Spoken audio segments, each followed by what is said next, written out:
بسم اللہ الرحمن الرحیم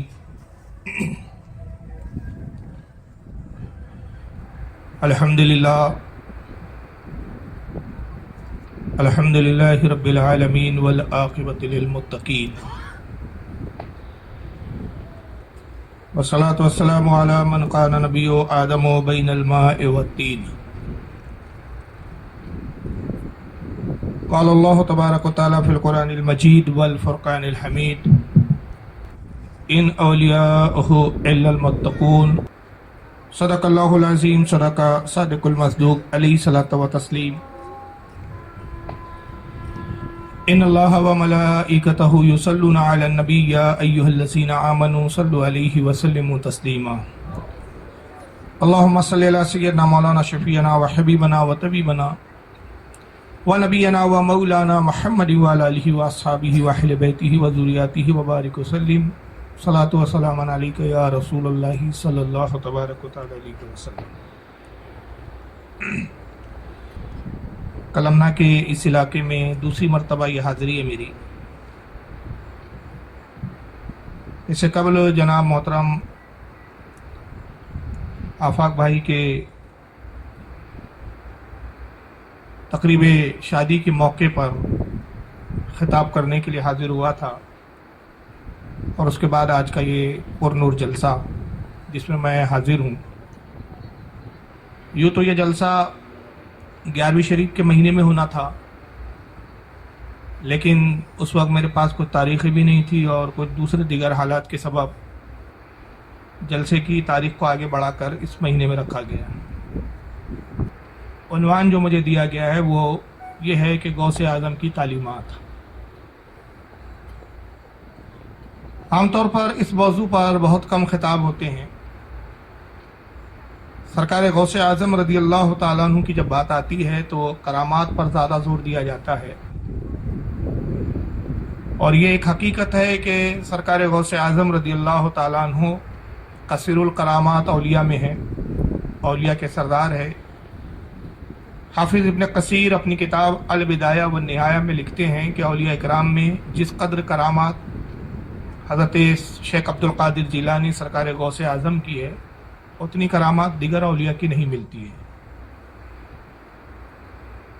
اور یہی بات ابن تیمیہ نے بھی اپنی کتاب مجمع الفتاوی میں نقل کی ہے۔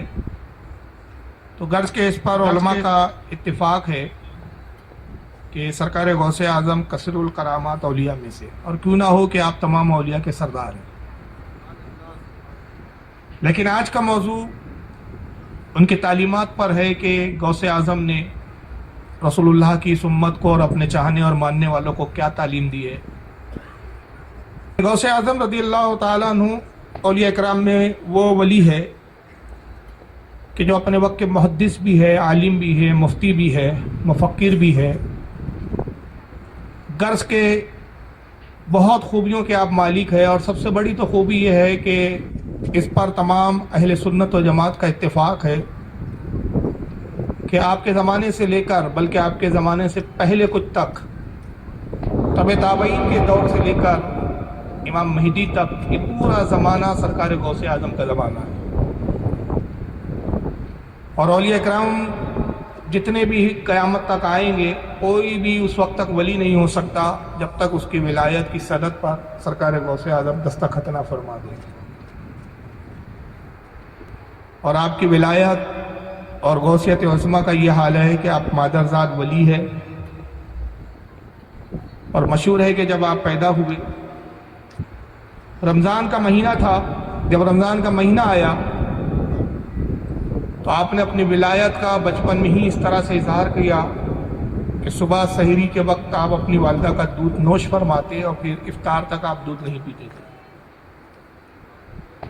یہ وہ کراماتیں تھی کہ جس نے بچپن میں ہی لوگوں پہ ظاہر کر دیا تھا کہ حضرت شیخ عبد القادر جیلانی رضی اللہ تعالیٰ عنہ وقت کے بہت بڑے ولی ہیں، وقت کے بہت بڑے غوث ہیں۔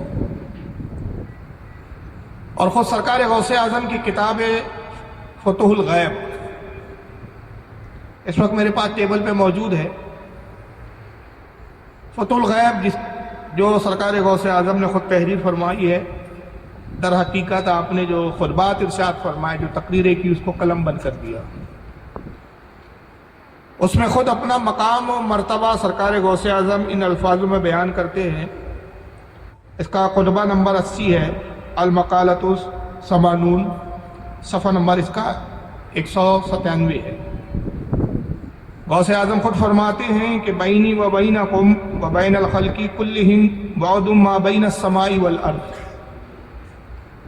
آپ فرماتے ہیں کہ لوگوں، میرے اور تمام مخلوق کے درمیان اسی طرح فاصلہ اور دوری ہے جیسے زمین و آسمان کے درمیان فاصلہ ہے.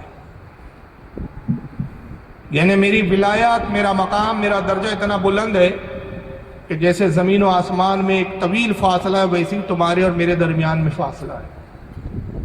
اور پھر اور مزید وضاحت کرتے ہوئے آپ آگے فرماتے ہیں کہ فَلَا تَقِسُونِ بِأَحَدٍ وَلَا تَقِسُوا عَلَيَّ أَحَدًا. یہاں فرماتے ہیں کہ لوگوں، کسی کو مجھ پر قیاس مت کرو اور مجھے کسی پر قیاس مت کرو.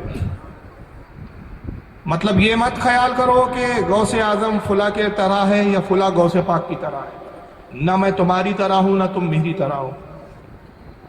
میں تمہاری عقلوں سے، تمہاری فکر سے، تمہاری سوچ سے ماورا ہوں. جہاں انسان کی سوچ دم توڑ دیتی ہے، وہاں سے غوث اعظم کے مقام و مرتبے کی ابتدا ہوتی ہے. اور خود یہ زبان غوثیت کے الفاظ ہے کہ تم مجھے کسی پر قیاس مت کرو. تو جب قیاس سے ہی منع کر دیا تو اندازہ لگائیے کہ جب قیاس کی ہی منزل پہ روک دیا گیا تو پھر یہ ماننا ہی ناممکن ہے کہ فلاں غوث پاک کی طرح. تو آپ کا مقام، آپ کا درجہ، آپ کے مراتب، آپ کے مناقب اس قدر بلند و بالا ہے کہ اس پر کسی اور ولی کو قیاس کیا ہی نہیں جا سکتا. لیکن یہ سارے مقام و درجے آپ کو ابتدا میں مادرزاد ماں کے شکم سے ہی آپ یہ سارے مقام لے کر تولود ہوئے. لیکن چونکہ رسول اللہ کی امت کے لیے تعلیم دینا بھی مقصد تھا، تو آپ نے صرف اسی پر اکتفا نہیں کیا کہ میں تو پیدائشی ولی ہوں تو مجھے ظاہری علوم کے حصول کی کوئی ضرورت نہیں ہے. آپ نے علم ظاہر کو بھی حاصل کیا. حالانکہ آپ علم لدنی کے مالک تھے، آپ کو علم لدنی پروردگار عالم نے عطا کیا تھا. علم لدنی ہے کہ جو من جانب اللہ کی طرف سے علم عطا کیا جاتا ہے. لیکن آپ نے امت کو یہ درد دینے کے لیے کہ ولی کو ظاہری علم بھی حاصل کرنا چاہیے، باطنی علم تو اللہ کی جانب سے اس کو ملتے ہیں، لیکن ظاہری علوم اساتذہ سے وہ حاصل کرتا ہے. اور چونکہ رسول اللہ صلی اللہ تعالی وسلم کی بھی حدیث پاک ہے، سرکار کا حکم ہے کہ آقا نے فرمایا طلب العلم فریضۃ علی کل مسلم و مسلمہ. سرکار نے کہا لوگوں، علم دین کا حاصل کرنا ہر مسلمان مرد اور عورت پر فرض ہے. تو سرکار نے علم دین کو فرض قرار دیا، لہذا اپنے علم ظاہر بھی حاصل کیا. اور یاد رکھیے، کوئی بھی ولی اس وقت تک ولی نہیں ہو سکتا جب تک وہ علم شریعت سے، علم سے واقف نہ ہو. جاہل کبھی ولی نہیں ہوتا. یاد رکھیے، یہ بڑا پرفتن دور ہے، اور یہی وجہ ہے کہ دور کے تقاضے کے اعتبار سے اس عنوان اور اس موضوع پر ہمیں کہنے کی ضرورت محسوس ہو رہی ہے کہ غوث اعظم کی ہم تعلیمات کو سمجھے. اگر غوث اعظم سے ہم محبت کرتے اور غوث اعظم کو جب ولی جانتے ہیں ہم، تو ان کی تعلیمات پر بھی غور کریں. تو غوث اعظم کا علم ظاہر حاصل کرنا، اس میں ایک بات پینا ہے، ایک بات پوشیدہ ہے کہ آپ نے درس دیا اپنے چاہنے اور ماننے والوں کو کہ یاد رکھو، میں علم ظاہر اس لیے بھی حاصل کر رہا ہوں کہ تم جان لو کہ کوئی شخص اس وقت تک ولی نہیں ہو سکتا کہ جب وہ علم سے واقف نہ ہو، علم سے آراستہ نہ ہو، کہ جاہل ولی نہیں ہوتا. اگر آج ہمارے یہاں حال یہ ہے کہ ہم کسی بھی جاہل کو بھی اپنا بزرگ اور پیر مان لیتے ہیں، ولی سمجھ لیتے ہیں. اعلیٰ حضرت فاضل بریلوی رضی اللہ تعالیٰ عنہ فتاوی رضویہ شریف میں فرماتے ہیں کہ جاہل جو ہوتا ہے وہ فاسق ہوتا ہے، جو علم سے واقف نہیں وہ فاسق ہے. اس لیے کہ جب علم نہیں اس کو شریعت کا، تو نماز ٹھیک پڑھ رہا ہے یا نہیں یہ بھی اس کو پتہ نہیں ہوگا، کہ اس کے روزے ٹھیک ہے یا نہیں، زکوٰۃ و شرع کے مطابق نکال پا رہا ہے کہ نہیں. تو شریعت سے جب واقف ہی نہیں ہوگا، شریعت کے علم سے ہی واقف نہیں، تو اس کے اعمال میں بھی کمیاں ہوں گی، اور اس کی جہالت کی بنیاد پر اس کو فاسق قرار دیا گیا.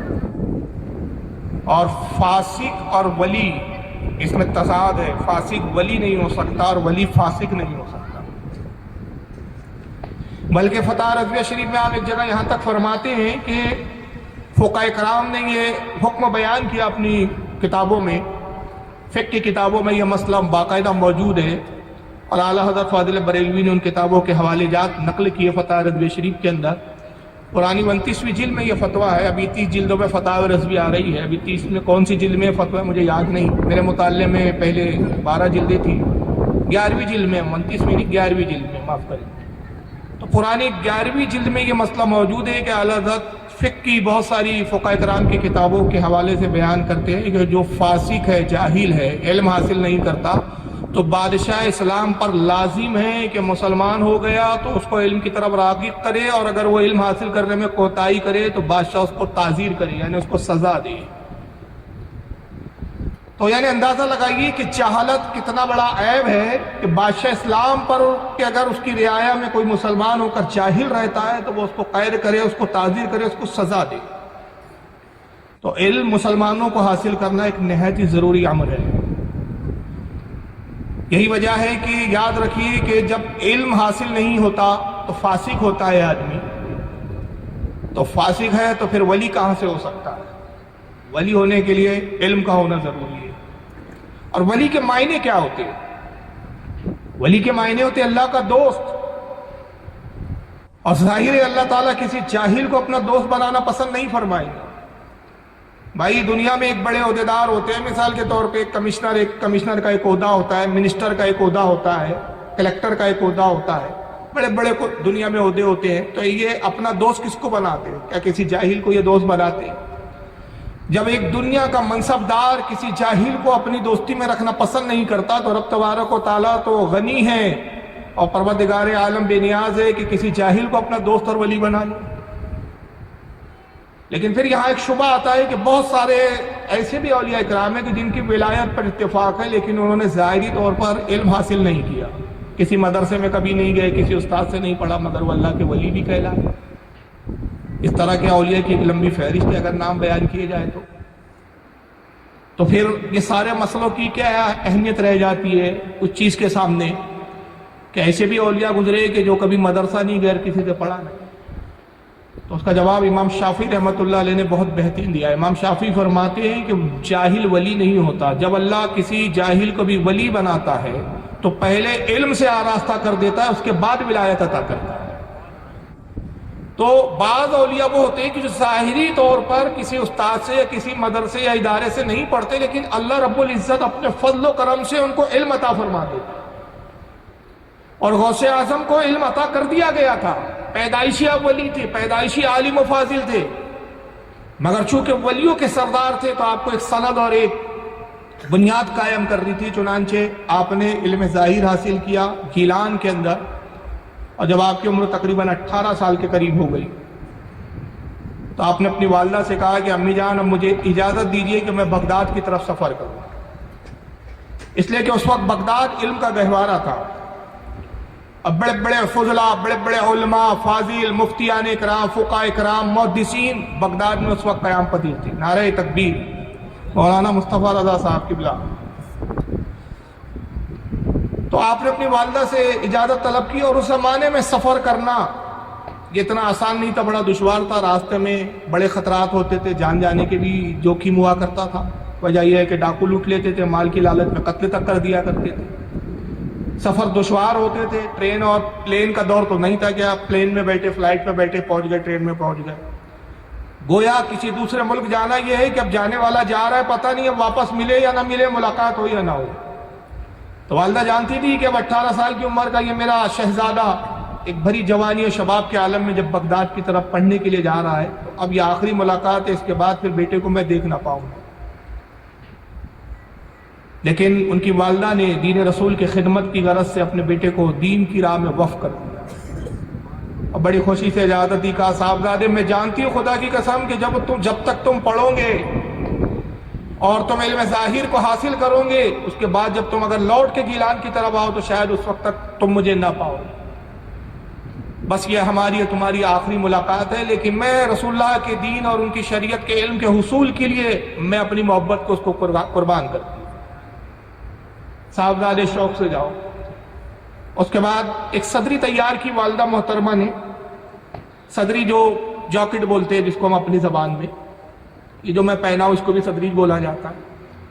عام طور پہ جاکٹ بولا جاتا ہے، اور 40 دینار صدری کے اندر، جاکٹ کے اندر انہوں نے سی دیے، اس طرح اس انداز میں سیے کہ کسی کو نظر بھی نہ آئے، اور مقصد یہ تھا کہ اگر راستے میں کوئی لوٹنے والا لوٹنا بھی چاہے، سامان کی تلاشی لے، جسم کی تلاشی لے، تو یہ سکے چھپے رہے۔ جب حضرت غوث اعظم کو ماں نے رخصت کیا، آپ کی والدہ کا نام ام الخیر تھا، نام تو فاطمہ تھا لیکن آپ کا لقب ام الخیر تھا، تو سرکار غوث اعظم نے کہا کہ امی جان، میں بھی جانتا ہوں کہ یہ بس آپ کی اور ہماری آخری ملاقات ہے، وصیت فرما دیجیے، ایسی وصیت کی جس پر میں تا زندگی عمل کروں اور اس پر قائم رہوں۔ ماں نے کہا بیٹا صرف ایک وصیت ہے، اور وصیت یہ ہے کہ کتنے ہی مشکل حالات آ جائے کبھی جھوٹ مت بولنا۔ آپ نے اپنی والدہ سے وعدہ کیا کہ امی جان میں جھوٹ نہیں بولوں گا۔ اس کے بعد آپ وہاں سے نکلتے ہیں اور سفر فرما رہے، ایک قافلہ بغداد جا رہا تھا، اس قافلے میں آپ شامل ہو گئے۔ راستے میں ایک جگہ آپ نے پڑاؤ ڈالا، رات کا وقت تھا کہ قافلے کو ڈاکوں نے گھیر لیا اور لوٹنا شروع کیا۔ قافلے والے اپنی جان اور مال کی حفاظت کے لیے جدوجہد کر رہے ہیں، ادھر ادھر بھاگ رہے ہیں، مگر ڈاکو ہے کہ جو مال دینے سے انکار کرتا ہے اس کو قتل کر دیتے ہیں، جو مال دیتا ہے اس کو لوٹ لیتے ہیں۔ آپ یہ سارا منظر ایک کنارے کھڑے ہو کے دیکھ رہے ہیں کہ ایک ڈاکو آپ کے قریب آتا ہے، دیکھا کہ ایک نوجوان ہے 18 سال کا، ساتھ میں کوئی خاص سامان نہیں ہے، ایک کپڑی کی بس پوٹلی ہے، باقی کچھ دکھ نہیں رہا ہے۔ کہا کہ نوجوان تیرے پاس کچھ ہے؟ آپ کو اپنی والدہ کی وصیت آئی کہ بیٹا جھوٹ مت بولنا۔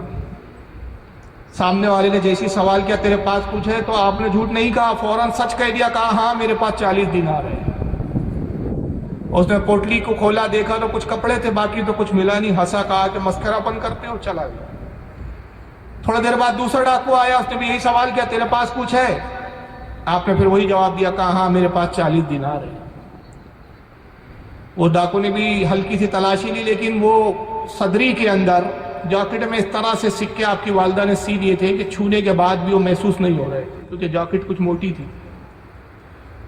انہوں نے ہلکی سی تلاشی لی لیکن وہ سکے نہیں ملے ان کو، تو دینار نہیں ملے، وہ پھر ڈاکو چلا گیا۔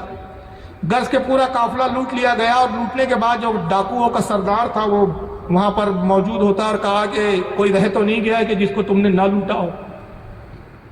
ڈاکو نے کہا کہ نہیں، جس کے پاس جو سامان تھے ہم سب نے لوٹ لیا۔ تب ایک ڈاکو کہتا ہے کہ سردار، ایک نوجوان ہے جو کہتا ہے کہ اس کے پاس 40 دینار ہے، لیکن ہم تلاشی لیا ہم نے، لیکن اس کے پاس کچھ نکلا نہیں۔ ڈاکو نے کہا نوجوان، اس بچے کو میرے قریب لاؤ۔ وہ ڈاکو آتا ہے اور آپ کا ہاتھ پکڑ کے اپنے سردار کے پاس لے گیا۔ سردار کے پاس سرکار غوث اعظم کو جب لایا گیا، ڈاکو کے سردار نے پوچھا کہ نوجوان تمہارے پاس کچھ ہے؟ کہا ہاں میرے پاس 40 دینار ہے۔ کہا تم بار بار کہتے ہو کہ 40 دینار ہے، لیکن حالت یہ ہے کہ تلاشی لی جاتی ہے تو تمہارے پاس دینار نکلتے نہیں، آخر دینار ہے کہاں؟ تو کہا میری صدری کے اندر ہے۔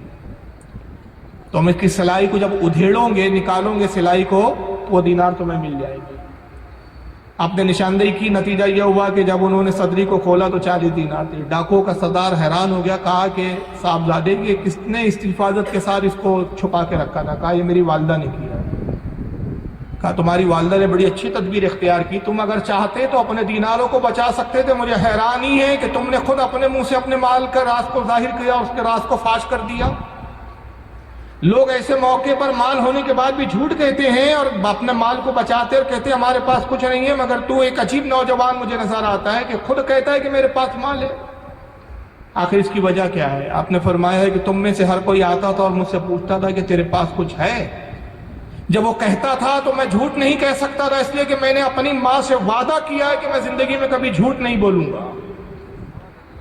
ڈاکو نے جیسی سنا، سردار میں رونے لگا، اور اس کے ذہن میں بالکل ایک بات من جانب اللہ کی طرف سے آئی۔ اس نے کہا کہ افسوس نوجوان، میں اپنی حالت پہ افسوس کرتا ہوں، سر پیٹنے کا مقام ہے کہ تو نے اپنی ماں سے وعدہ کیا کہ جھوٹ نہیں بولیں گا، تو اپنی ماں کے وعدے کو اس طرح نبھا رہا ہے کہ نہ تو نے اپنی جان کی پرواہ کی، نہ اپنے مال کی پرواہ کی، اور میں اپنے رب سے وعدہ کر کے آیا ہوں کہ عالم ارواح نے، پروردگار عالم نے میری روح کو بھی جب بلایا تھا اور میری روح سے بھی عہد لیا تھا، میں نے عہد کیا تھا کہ میں جب دنیا میں جاؤں گا اے خالق کائنات تجھے معبود مانوں گا، تیری عبادت کروں گا، تیری فرمانبرداری کروں گا، لیکن افسوس کہ میں نے اس وعدے کو بلا دیا، میں خدا کا بندہ ہو کر، اس کی مخلوق ہو کر اس کے وعدے کو فراموش کر چکا، اپنے خالق کے وعدے کو بھول گیا اور تو اپنے وعدے کو نبھا رہا ہے، افسوس طف ہے میری زندگی پر۔ لیکن اے نوجوان، تو نے میری آنکھوں کو کھول دیا، اپنا ہاتھ بڑھا کہ میں تیرے ہاتھ پر توبہ کروں اور آج سے اس گناہوں کی زندگی سے تائب ہو جاؤں۔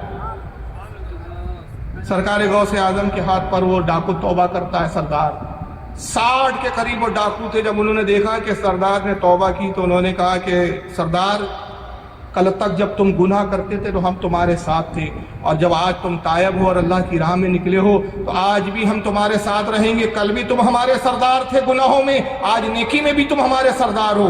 اے سردار، ہم بھی خدا کی قسم توبہ کرتے اور آج سے ہم بھی ڈاکہ ڈالنے سے انکار کرتے۔ تو نانچہ 60 کے 60 پورے ڈاکو غوث اعظم کے دست مبارک پر توبہ کر کے تائب ہو جاتے، اور جتنا مال لوٹا تھا انہوں نے سارا مال لوگوں کو لوٹانا شروع کر دیا۔ یہ سرکار غوث اعظم رضی اللہ تعالیٰ عنہ کا یہ تبلیغ کا پہلا ایک مرحلہ تھا کہ آپ کی ایک معمولی سی کوشش اور آپ کی ایک سچائی اور صداقت کی بنیاد پر 60 ڈاکو توبہ کرتے ہوئے نظر آتے ہیں۔ یہاں سے ہمیں ایک درس اور تعلیم ملتی ہے غوث اعظم کی کہ حالات کتنے ہی سنگین ہو جائے، کتنے ہی بدتر ہو جائے، کتنی ہی دشواریاں ہوں، جھوٹ انسان کو نہیں بولنا چاہیے۔ لیکن آج جھوٹ کا عالم یہ ہو گیا ہے کہ جھوٹ کو ہم جھوٹ ہی نہیں سمجھتے، بلکہ جھوٹ کو گناہ ہی سمجھنا چھوڑ دیا گیا ہے۔ اور افسوس تو تب ہوتا ہے کہ عام انسان جو دنیا دار ہوتے ہیں وہ جھوٹ بولتے ہیں، چلیے دین کی معلومات نہیں ہے، لیکن افسوس کہ جو دین کو سمجھتے ہیں، دینداری کے دعوے کرتے ہیں، وہ اس قدر جھوٹ اور فریب سے کام لیتے ہیں، ان کو دیکھ کر عقل حیران ہو جاتی ہے کہ یا اللہ، یہ دین کو سمجھنے کے باوجود اس قدر جھوٹ بولتے ہیں کہ جھوٹ کو گویا یہ گناہ ہی نہیں سمجھتے، حالانکہ جھوٹ کا اتنا بڑا گناہ ہے۔ میں ایک حدیث آپ کے سامنے پیش کر دیتا ہوں کہ جھوٹ کے تعلق سے کتنا بڑا گناہ بتایا گیا ہے۔ موطا امام مالک میں صحیح سند کے ساتھ حضرت سیدنا امام مالک رضی اللہ تعالیٰ عنہ یہ حدیث کو نقل کرتے ہیں۔ حضرت صفوان بن سلیم ایک صحابی رسول ہے، وہ اس حدیث کے راوی، اور وہ کہتے ہیں کہ اللہ کے رسول سے پوچھا گیا، قیل لی رسول اللہ صلی اللہ علیہ وسلم، کہ اللہ کے رسول سے سوال کیا گیا، صحابہ نے عرض کیا اللہ کے نبی، کیا مومن جو ہے وہ بخیل وہ ہو سکتا ہے، ڈرپوک ہو سکتا ہے؟ صحابہ نے سرکار سے پوچھا اللہ کے نبی ایسا ہو سکتا ہے کہ کوئی مومن ہو اور ڈرپوک ہو، بزدل ہو؟ قالا نعم، انہوں نے فرمایا ہاں ایسا ہو سکتا ہے۔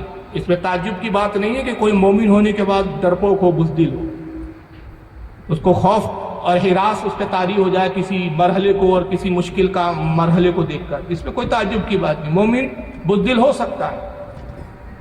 پھر کہتے ہیں کہ پھر صحابہ اکرام نے دوبارہ سوال کیا، اے اللہ کے نبی کیا مومن بخیل ہو سکتا ہے، کنجوس ہو سکتا ہے؟ اللہ کے رسول نے ارشاد فرمایا قالا نعم، فرمایا ہاں یہ بھی ہو سکتا ہے کہ کوئی مومن ہو اور کنجوس ہو، مال جلدی سے جیب سے نکالتا نہ ہو سکتا ہے۔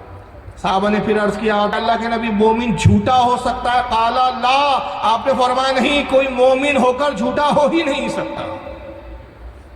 تو اندازہ لگائیے کہ جھوٹ بولنا یہ مومن کی فطرت نہیں ہوتی۔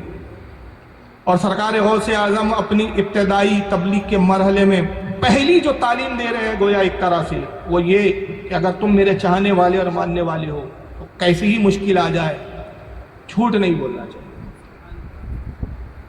اور اس کے بعد بھی جب آپ بغداد گئے تو اس وقت کے بہت بڑے عالم تھے، جامع نظامیہ بہت بڑا اس وقت مدرسہ اور ادارہ تھا جو بادشاہ کی طرف سے جس کے اخراجات اٹھائے جاتے تھے، اور وہاں کے جو سب سے بڑے عالم فقیہ اور محدث تھے جن کا نام تھا حضرت قاضی ابو سعید محمد مبارک بن علی مخزومی حنبلی۔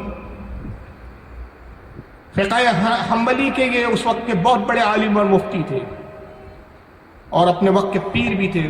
غوث اعظم بعد میں انہی سے مرید بھی ہوئے، پہلے ان کی شاگردی میں آئے اور آپ ان کے مدرسے میں داخل ہوئے۔ جب مدرسے میں جا کے آپ بیٹھے کہ درس دے رہے تھے حدیث کا، سرکار غوث اعظم پیچھے جا کے بیٹھ گئے کہ درس ختم ہو تو حضرت کی بارگاہ میں جاؤں اور شاگردی کے لیے التجا کروں۔ آپ کی نظر پڑی حضرت ابو سعید محمد مبارک رضی اللہ تعالیٰ عنہ کی شاگردوں نے کہا وہ نوجوان پیچھے جو بیٹھا اٹھاؤ اور اس کو باہر لے جا کر پھینک دو۔ ان کے شاگرد اٹھے، ہاتھ پکڑا اور ان کو باہر لے جا کے غوث پاک کو پھینکا ہے۔ اور انہوں نے استاد سے سوال نہیں کیا کہ حضور اس کا قصور کیا ہے اس بیچارے کا کہ آپ اس نوجوان کو کیوں اپنی مجلس سے باہر پھینکوا رہے ہیں۔ استاد کا حکم تھا، انہوں نے تعمیل کی۔ غوث اعظم اٹھے، مٹی کو جھاڑا اور پھر آ کے مجلس میں دوبارہ بیٹھ گئے۔ استاد نے دیکھا، کہا اے نوجوان تو پھر آ گیا، اور شاگردوں کا اٹھاؤ، پھر اس کو اب تھوڑے اور زیادہ دور لے جا کر پھینکا۔ شاگردوں نے پھر آپ کا ہاتھ پکڑ کے اٹھایا اور اٹھا کر آپ کو لے جا کے کچھ اور زیادہ دور پھینک کر آئے۔ پھر آپ اٹھے، مٹی جھاڑی اور پھر آ کے مجلس میں بیٹھ گئے۔ پھر استاد نے تیسری مرتبہ کہا اس کو پھر اٹھا کر پھینکو۔ 3 بار ایسا ہوا، پھر مٹی جھاڑتے ہیں، کپڑے سے مٹی کو صاف کرتے ہیں، پھر مجلس میں آ کے بیٹھ جاتے ہیں۔ اس کے بعد استاد محترم اٹھے، ممبر سے اٹھے، مجمع کو چیرتے ہوئے آگے بڑھے، پیشانی کو بوسہ دیا، ہاتھ پکڑا اور ممبر کے ساتھ اپنے بازو لا کر بٹھا دیا۔ شاگرد حیران تھے کہ یہ کیا ماجرا ہے، ابھی تو اس نوجوان کی بڑی بے عزتی کر رہے تھے، باہر بار بار پھکوایا جا رہا تھا، پیشانی کو بوسہ دیا، ادب کیا، احترام کیا اور اپنے ممبر پہ بازو بٹھا لیا۔ شاگردوں نے پوچھا استاد محترم آج کے اس عمل سے ہم آپ کا کوئی حکمت کا معاملہ سمجھ نہیں پائے، آخر یہ اس میں کیا حکمت ہے، یہ کیسا عمل تھا آپ کا کہ پہلے آپ اس نوجوان کو باہر پھکواتے تھے اور اپنی مجلس سے آپ نکلواتے تھے، اور اب عالم یہ ہے کہ آپ احترام کر رہے ہیں۔ آپ نے فرمایا تم نہیں جانتے یہ کون ہے، میں نے ان کی نگاہوں اور اس کی پیشانی کو دیکھا، یہ وقت کا غوث اعظم ہے۔ ایک زمانہ ہوگا کہ بغداد کے منبر پہ یہ اعلان کرے گا کہ میرا قدم تمام اولیاء اللہ کی گردنوں کے اوپر ہے۔ اور میں آج اس شخص کو آزما رہا تھا کہ جب یہ مقام و مرتبہ پا لے تو کہیں ایسا تو نہیں کہ اپنے مقام کے گھمنڈ میں اتنا چور نہ ہو جائے کہ اپنے منصب کی بنیاد پر، اپنی ولایت کی بنیاد پر ضبط کا مادہ اس میں نہ ہو۔ میں اس میں ضبط کی تعلیم دینے کے لیے یہ کر رہا تھا، خدا کی قسم میں نے دیکھ لیا کہ مقام و مرتبے کے ساتھ اس میں ضبط کا بھی مادہ ہے۔ تو یہ آزمایا بھی گیا، اور چنانچہ پھر آپ اس مدرسے میں پڑھنے لگے، اور وہاں اس مدرسے میں آپ کے بہت سارے اساتذہ تھے جن سے آپ نے تعلیم حاصل کی، اور بغداد کے مختلف استادوں سے آپ نے تعلیم حاصل کی۔ اور یہاں ظاہری طور پر آپ نے ایک درس دیا کہ علم ظاہر کے بغیر کوئی شخص ولی نہیں ہو سکتا۔ علم شریعت ولی کے لیے لازم و ملزوم کی طرح ہوتا ہے، جیسے علم اور ولایت یہ لازم و ملزوم ہے۔ اور یہاں پر میں ایک نئی بات چھیڑنا چاہ رہا ہوں، کیونکہ ابھی اس ماحول میں ایک چیز چل رہا ہے کہ صاحب غیر سید ولی نہیں ہوتا، یہ ایک بات بڑا پروپیگنڈا کیا جا رہا ہے کہ صاحب ولی سید ہی ہوتا ہے۔ یہ ایک بڑی جاہلت کی بات کا پرچار کر رہے ہیں، اور یہ ایسے جاہل پیر لوگ کرتے ہیں جو مسند پر بیٹھے ہوئے نظر آتے ہیں لیکن علم سے غافل ہے، کیونکہ وہی بات ہے کہ علم ظاہر سے آراستہ نہیں ہے، علم باطن کا تو سوال ہی نہیں پیدا ہوتا۔ جب علم ظاہر نہیں ہے تو علم باطن کہاں سے ملے گا؟ ایک بات تو یہ کی جا رہی ہے کہ صاحب سید ولی نہیں ہوتے، دوسری بات یہ کی جاتی ہے کہ صاحب در والے اور گھر والے۔ آج بڑے بڑے بزرگوں کا مذاق اڑا کے یہ کہہ کر مذاق اڑایا جاتا ہے، ارے صاحب وہ صاحب غیر سید علماء کی اور غیر سید لوگوں کی بات مت کرو، وہ در والے ہیں، ہم گھر والے ہیں۔ یاد رکھیں یہی تکبر انسان کے زوال کی طرف لے جاتا ہے۔ سرکار غوث اعظم رضی اللہ تعالیٰ جب بغداد آئے تو آپ کو معلوم ہونا چاہیے کہ آپ کے جو زیادہ تر استاد اور اساتذہ تھے وہ سب غیر سید تھے۔ میں ابھی چند کے نام بھی آپ کو بتاؤں گا، اگر وہ ناموں کی ایک فہرست تیار کی جائے تو بڑی لمبی فہرست ہوگی، جس کو حافظ ذہبی نے سیار الاعلام النبالا جلد نمبر 20 صفحہ 440 پر وہ اساتذہ کی ایک فہرست بیان کی ہے۔ اس کو اور بھی دیگر ائمہ نے اس کو نقل کیا کہ آپ کے کون کون استاد تھے۔ وقت کا غوث اعظم جو تمام ولیوں کا تاجدار ہے، لیکن ان کے استاد کون ہیں؟ وہ غیر سید ہے۔ تو مجھے بتائیے اگر در والے اور گھر والوں کی جو ابھی تقسیم کا معاملہ چل رہا ہے تو غوث اعظم کو نہیں معلوم تھا کہ یہ در والے اور ہم گھر والے ہیں؟ یہ پتہ نہیں کہاں سے جہالت لے آئے صاحب۔ اگر آپ صحابہ اکرام کی تاریخ کو اٹھا کے دیکھیں، ابو بکر صدیق سید نہیں ہے، ابو بکر صدیق سید نہیں ہے، فاروق اعظم سید نہیں ہے، عثمان غنی سید نہیں ہے، سعد ابن ابی وقاص سید نہیں ہے، عبد الرحمن ابن عوف سید نہیں ہے۔ کتنے صحابی ہیں، جتنے صحابی ہیں سوائے امام حسن اور امام حسین کی جو نسل میں ہے ان کو سید کہا گیا، تمام صحابہ اکرام کی تعداد جو ہے وہ غیر سید ہے۔ مگر ایک عام صحابی بھی ایک عام صحابی بھی اس کا درجہ اور اس کا مقام کیا ہے؟ اپنے زمانے کے غوث سے بھی افضل ہے، قطب سے بھی افضل ہے، ابدال سے بھی افضل ہے۔ ایک صحابی جو رسول اللہ پر سب سے آخر میں ایمان لانے والا صحابی، سب سے آخر میں، وہ اپنے زمانے کے غوث اعظم سے افضل، اور تمام صحابہ میں سب سے افضل سیدنا ابو بکر صدیق۔ اور افضلیت کا وہ معیار اور وہ عالم ہے کہ اللہ کے نبی صلی اللہ علیہ وسلم نے خود ارشاد فرمایا کہ میری تمام امت کا ایمان ایک پلے میں رکھ دیا جائے اور ابو بکر کا ایمان ایک پلے میں، تو ابو بکر کا ایمان سب کے ایمان پر بھاری ہے، مگر ابو بکر صدیق سید نہیں ہے۔ پھر آپ ائمہ کی طرف آ جائیں، جو 4 امام ہیں جن کی تقلید بڑے بڑے سید کرتے ہیں، جن کے مقلد سید علماء ہیں، سید اولیاء اکرام ہیں، جن میں امام اعظم ابو حنیفہ پہلے امام، مسلک کے پہلے امام، مذہب کے پہلے امام، سید نہیں ہے۔ امام مالک سید نہیں ہے، امام شافعی سید نہیں ہے، امام احمد ابن حنبل سید نہیں ہے، البتہ امام شافعی قریشی ہے لیکن سید نہیں ہے۔ مجھے بتائیے یہ ولی ہے یا نہیں ہے؟ یہ 4 امام ولی ہے یا نہیں؟ غریب نواز سید ہے، تقلید کس کی کر رہے ہیں؟ امام اعظم ابو حنیفہ کی کر رہے ہیں۔ حضرت بختیار کاکی سید ہے لیکن مقلد امام اعظم ابو حنیفہ کے ہیں۔ حضرت بندہ نواز گیس و دراز سید ہے لیکن مقلد کس کے؟ امام اعظم کے۔ اور خود سرکار غوث اعظم سید ہے، ولیوں کے تاجدار ہے، لیکن مقلد امام احمد ابن حنبل کے۔ تو ولی ہونے کے بعد، سید ہونے کے بعد غیر سید اماموں کی تقلید بھی کر رہے ہیں، ان سے علم بھی حاصل کر رہے ہیں۔ اور اگر محدثین کی فہرست دیکھ لیں آپ تو حیران ہو جائیں گے، قرآن کے بعد جو سب سے افضل ترین کتاب مانی جاتی ہے وہ صحیح بخاری۔ صحیح بخاری کے لکھنے والے حضرت امام محمد بن اسماعیل سید نہیں ہے، امام مسلم سید نہیں ہے، امام نسائی سید نہیں ہے، امام ترمذی سید نہیں، امام ابو داؤد سید نہیں، امام ابن ماجہ سید نہیں، امام بہقی سید نہیں، امام حاکم سید نہیں، امام بزار سید نہیں، حضرت امام ابو یعلا سید نہیں۔ جتنے بڑے بڑے محدثین نے کثیر تعداد، چند ایک کو چھوڑ کر، ان میں سے کوئی سید نہیں ہے، مگر انہی کی حدیث کی کتابیں آج اسلام کے دین کی اساس بنی ہوئی ہے، انہی کتابوں پر آج ہماری شریعت کا معیار ہے، مگر یہ سید نہیں۔ سلسلہ چشتیہ پہ ذرا نظر دوڑائیں، سلسلہ چشتیہ میں بڑے بڑے اولیاء گزرے جو سرکار خواجہ غریب نواز کے دادا پیر ہے۔ غریب نواز کے کون ہے؟ دادا پیر ہے، جس میں حضرت خواجہ محمد بن ایاز، سلسلہ چشتیہ میں دادا پیر ہے غریب نواز کے، سید نہیں ہے۔ حضرت ابراہیم ابن ادھم سلسلہ چشتیہ کے مشائخ میں سید نہیں ہے۔ خواجہ حضرت ممشاد سید نہیں ہے، حضرت خواجہ ابو اسحاق سید نہیں ہے، حضرت شیخ شریف زندانی سید نہیں ہے۔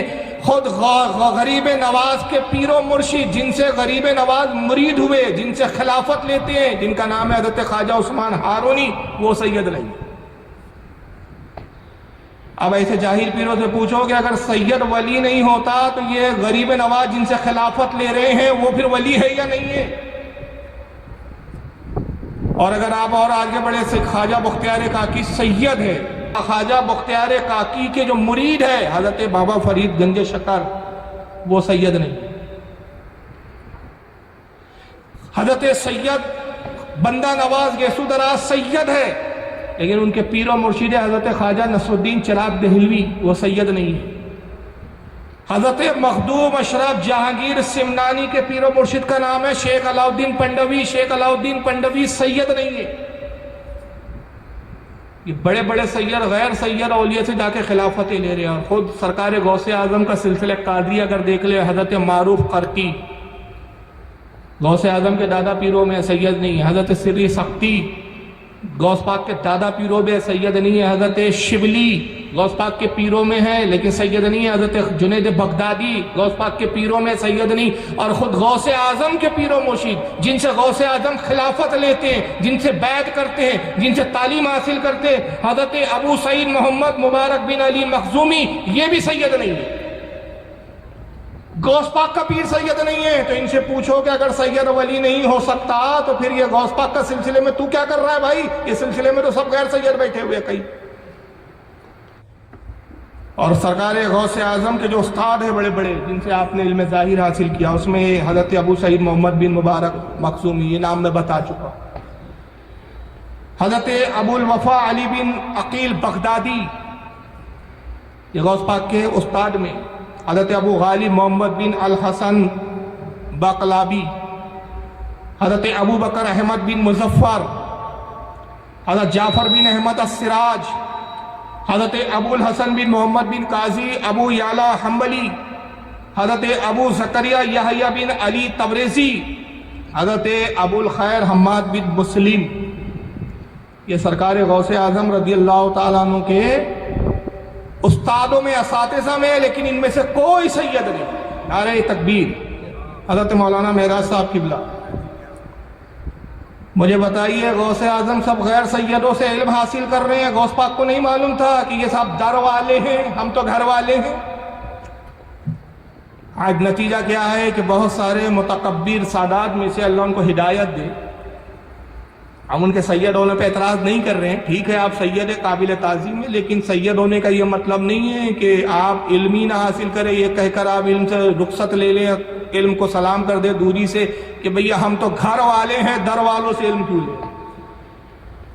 مگر غوث اعظم نے اپنی زندگی میں اس کو لاہ عمل بنا کر، ایک نمونہ اور ایک ضابطہ بنا کر آپ کو دے دیا کہ میں خود سید ہو کر، آل رسول حسنی حسین سادات میں ہو کر، مادرزاد ولی ہو کر، ولیوں کا سردار ہو کر جن سے مرید ہوتا ہوں وہ بھی سید نہیں ہے، اور جن سے علم ظاہر حاصل کرتا ہوں ان میں ایک بڑی تعداد غیر سادات۔ تو جب میں رسول اللہ کے دین کی طلب میں در والے اور گھر والوں کا امتیاز نہیں کرتا تو تمہیں بھی امتیاز یہ کرنا نہیں چاہیے۔ چنانچہ غوث اعظم نے ان سے علم حاصل کیا، احترام کیا، عزت کی، اپنے اساتذہ کا ادب کیا، اور اس قدر ادب میں مبالغہ کرتے تھے کہ حضرت آپ کے استاد محترم پیر و مرشد حضرت قاضی ابو سعید مبارک کہا کرتے تھے کہ صاحبزادے آپ ہمارا احترام کرتے، یقیناً یہ دور ابھی ظاہری طور پر ہمارا ہے، لیکن ایک دور وہ آنا ہے کہ پھر آپ ہی کا سکہ بولنے والا ہے۔ اور اس دوران طالب علمی میں سرکار غوث اعظم نے بڑی مشکلیں، بڑی مشقتیں اٹھائی، بھوک کی شدتیں برداشت کی، اور یہاں پر بھی ایک آپ نے درس دیا کہ کتنے ہی مشکل مرحلے آ جائیں انسان کو صبر کا دامن نہیں چھوڑنا چاہیے، صبر و رضا کو تھامے رکھنا چاہیے۔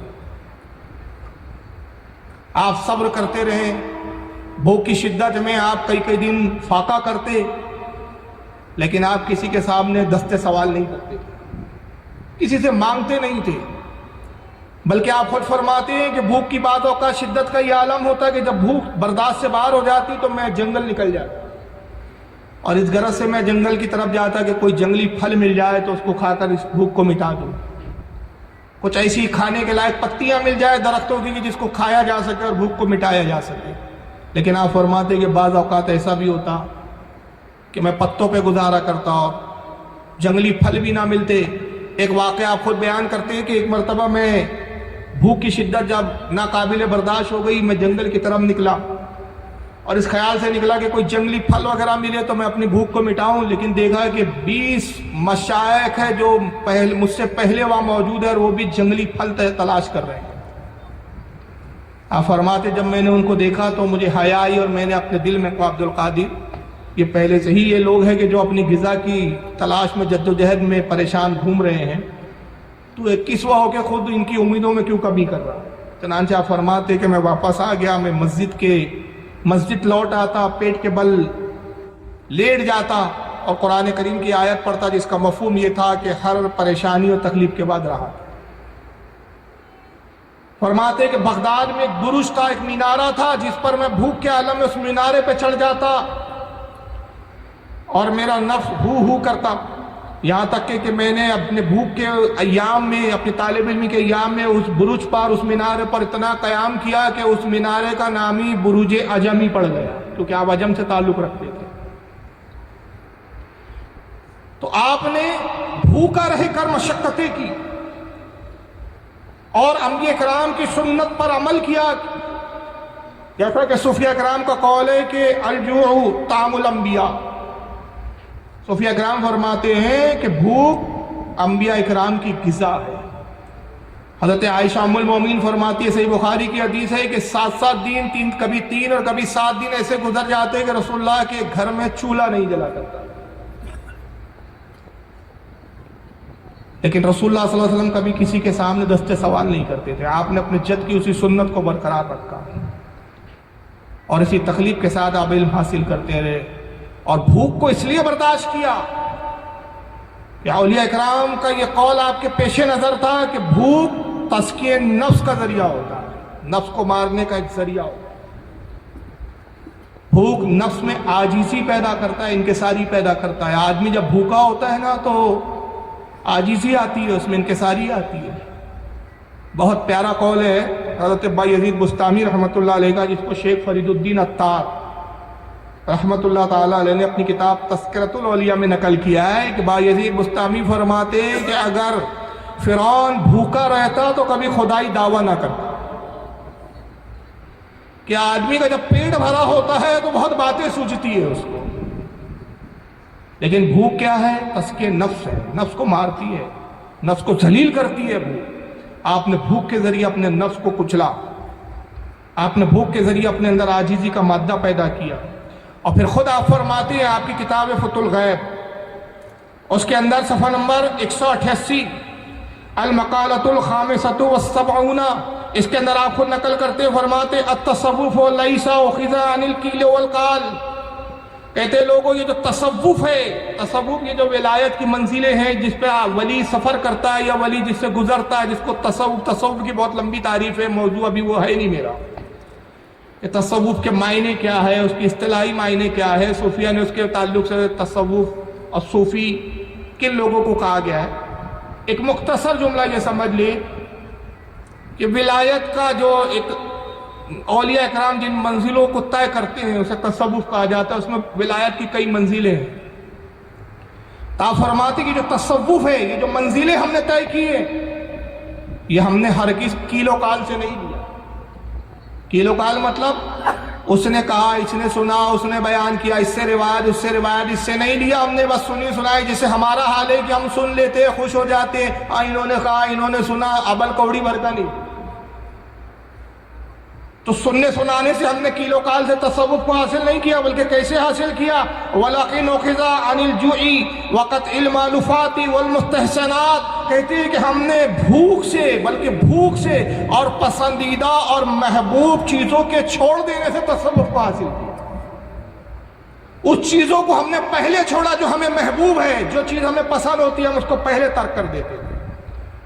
اس کے مثالوں میں بہت زیادہ باتیں کی جا سکتی ہیں، میں ایک چھوٹی سی مثال دیتا ہوں۔ بایزید بسطامی رحمۃ اللہ تعالی علیہ ایک مرتبہ آتے ہیں قصاب کے پاس، گوشت کاٹنے والے کے پاس، اور کہتے ہیں کہ مجھے ایک بڑا سا گوشت کا لوتھڑا دو جس کا وزن کم سے کم 1 کلو 1.5 کلو کے قریب ہو۔ اس زمانے میں سیر چلتے تھے، کہا 1 سیر 1.5 سیر کے برابر ہو۔ اس نے گوشت کا ٹکڑا توڑا دے دیا۔ آپ نے پیسے دینے چاہا، اس نے لینا نہیں چاہا۔ آپ نے کہا نہیں، یہ پیسے تم رکھو، میں مفت میں یہ گوشت نہیں لوں گا۔ بایزید بسطامی نے اس کو پیسہ دیا، گوشت کو اٹھایا، چلتے بنے۔ اور قصاب اپنے جو خادم اور نوکر تھا جو گوشت کاٹنے میں اس کی مدد کرتا تھا، اس سے کہا کہ جانتا یہ کون ہے؟ کہا نہیں۔ کہا یہ بایزید بسطامی ہے، بہت بڑے اللہ کے ولی ہے، جا ان کا پیچھا کر اور دیکھ کہ یہ اس گوشت کا کرتے کیا ہے۔ اس نے کہا گوشت کا کریں گے کیا؟ گھر جائیں گے، پکائیں گے، کھائیں گے، اس میں کیا دیکھنا ہے؟ کہا نہیں، تو نہیں جانتا، اصل میں زندگی میں آج تک یہ میری دکان پر کبھی آئے نہیں۔ یہ پہلا اتفاق ہے کہ بایزید کو میں نے اپنی دکان پر گوشت لیتے ہوئے دیکھا ہے، وہی میں دیکھنا چاہتا ہوں کہ یہ شخص زندگی میں کبھی آیا نہیں، آخر زندگی میں پہلی بار گوشت لیا تو گوشت کا کرنا کیا چاہتے ہیں؟ جا دور دور رہنا اور اتنے دور سے ان کو دیکھنا کہ ان کی نظر تجھ پر نہ پڑے۔ بہرحال وہ خادم نکلا اور پیچھا کرتا رہا، وہ گوشت کے لوتھڑے کو لوگوں کی نگاہوں سے بچاتے ہوئے جنگل میں گئے، چٹان پہ رکھ دیا اور بہت دیر تک اس گوشت کے لوتھڑے کو گھورتے رہے، اور اس کے بعد پھر ایک جملہ بولا اور پلٹے اور گوشت کو وہی چھوڑ دیا۔ اور جملہ کیا تھا وہ جملے نے ہی بتا دیا کہ مقصد کیا تھا۔ آپ کہتے ہیں کہ اے نفس، اپنے نفس سے مخاطب ہو رہے، کہتے ہیں اے نفس 40 سال ہو گئے میں نے تجھے اس سے محروم رکھا، مگر آج تو صبح سے بار بار اچھل رہا ہے اور کہتا ہے کہ گوشت کھانا ہے، گوشت کھانا ہے۔ دیکھ لیا گوشت کو؟ خدا کی قسم میں آج بھی تیری خواہش پوری نہیں ہوئی۔